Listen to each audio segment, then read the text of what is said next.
Okay, I've seen people searching and asking for the blue 1958 Hank Aaron. Is it real or not? Well, I saw something on Net54, which is like a baseball forum, talking about it, and I saw a lot of posts on Facebook, people asking about it, and it brings a premium. There's been some that have sold for over 1,000. So I did a little experimenting. The guy in Net54 said, go out, buy a nice just little halogen. I don't even know what kind of this is, but I got one, 500 watts. And the first card I did it on was, I wanted to test on a common. So I took this Ray Scherer, and he turned completely blue. I stuck him a little too close. You could see he was already, the back was already roughed up on him. You know, I just wanted to try with a cheap 1958 common. He's worth like $1. But he was bright green last week, and I stuck him under the light. I stuck him too close, so he got a little burnt up and everything. And that took about 20 hours. But as you can see, a complete change in color. Completely changed. Now Hank Aaron, prove a point, I took 2 of them, and I changed them completely blue. Now these I stuck a little further away in the back. It's a shadow. You can't tell at all. I don't want to fool anyone or try to sell it for $1,000 or a premium, because I know they've sold for that. There was a BVG6 that sold for $3,500, which is insane, because it's really just a regular BVG6 that should sell for like $150. Whoever bought that, I feel bad for him. Anyways, yeah, so here you got it completely blue. And then here, this is what it's supposed to look like. Now, for a little more fun in the experiment, this one, I covered his logo, and I covered his team. So you see, this is white, yellow and yellow. Now what makes it so interesting is in 1958, Topps used, I guess, really cheap yellow, and they used blue and yellow to make the green.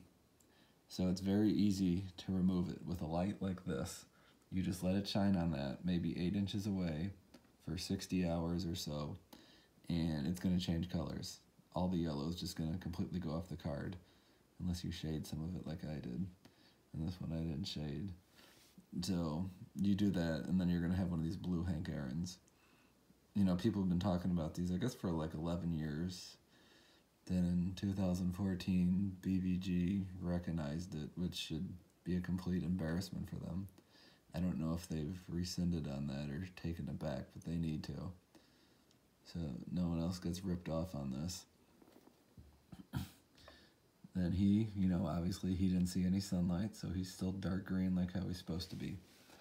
I did a little more fun testing, and look at, now he's the same color as Willie Mays. He's like almost exactly the same color. He's no longer the same as Hank Aaron. And these weren't some rare thing in 1958. The Topps didn't stamp them. That's yellow. That's not what happened. And as you can see, 100%, this one, because I shaded here, this one, 100% of the yellow is missing from the card. The yellow, stamps, they're not shaped the whole card. They're kind of outlined. It would just be the outline of that hits all the background, and then it would hit this, and it would hit this. It doesn't hit the whole card. So when you see the whole card is faded just a hair, you know it was that, even though scammers sometimes put something over Hank's face to make him still perfectly glossy. I did a little more experimenting, and I did it on a 1959 Ernie Banks, and pretty much the same thing. And at first, I was having a little bit of fun with it. I covered the whole card, and I just cut out a little slit. So at first, it was green, but his team was in white. Like here you can see his team's in yellow, but I completely removed it and everything else was green. And then just for fun, I, ended up removing everything. So Now he's blue too. Blue Ernie, True Blue Ernie, True Blue Hank. This is one I bought off eBay that I was fooled myself too. Thank God I'd never bought one of the expensive ones for a premium. But it looks like someone screwed or nailed him to a wall, and that was probably facing sunlight for years. The 56s don't remove it the same, but you could see basically all the yellow is gone. Pretty much everything's gone. But his back is still nice and pretty. Nice white back. And another thing, like how you see, you can completely remove this. Like this one's a better example. I should have took pictures while I was doing this, but here how you got Chicago Cubs in yellow. At first I just had a little slit and a whole paper over him, and Chicago Cubs is white, and then the rest of the card was still green. So the first thing I thought of was 1969 Mickey Mantle white letters. If someone wanted to, they could cut a slit, you know, cut a sheet of paper, and then just cut a little slit for the name bubble where it says Mantle or Mickey Mantle. Buy a yellow one, cut the slit over there, and then they could completely, the rest of the card wouldn't be faded. It would just be that. You would remove all the yellow and you'd have a white letter. So that is a card that I would just never buy. Completely avoid them. I think people have been removing the yellow on those for years. There's 1,000 PSA holders. That's not very rare for a variation anyways, because I think a ton of them have got passed. That's just, I didn't check SGC or not, but anyways, I'm saying, if you want one of these 1958 yellows, or 1958 blue Hanks, unfortunately, don't buy one. Or unless it's costing regular or whatever. You know, if you want it just because it's blue and it's cool, maybe even pay a little bit of a premium. Or get a light and do it yourself.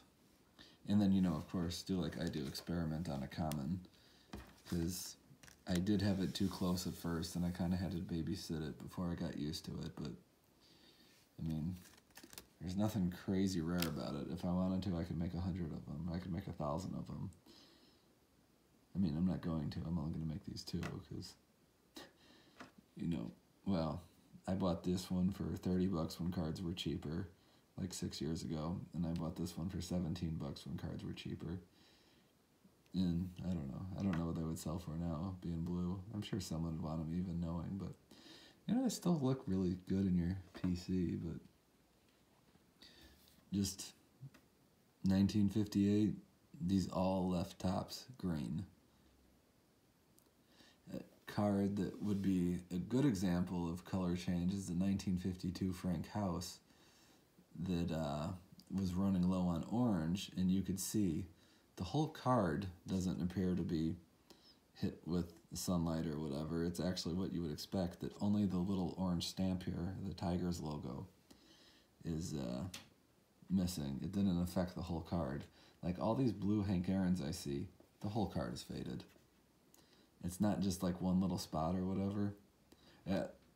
There have been some that had like a little bit of, or a lot of green up here in the corner, which would be, it sat in a card store forever, and they had the price tag up there, and that blocked the sun, and it stayed. If you have any questions, ask, and I'll be happy to answer. Just comment in there and I'll answer. And if you like the video, please subscribe.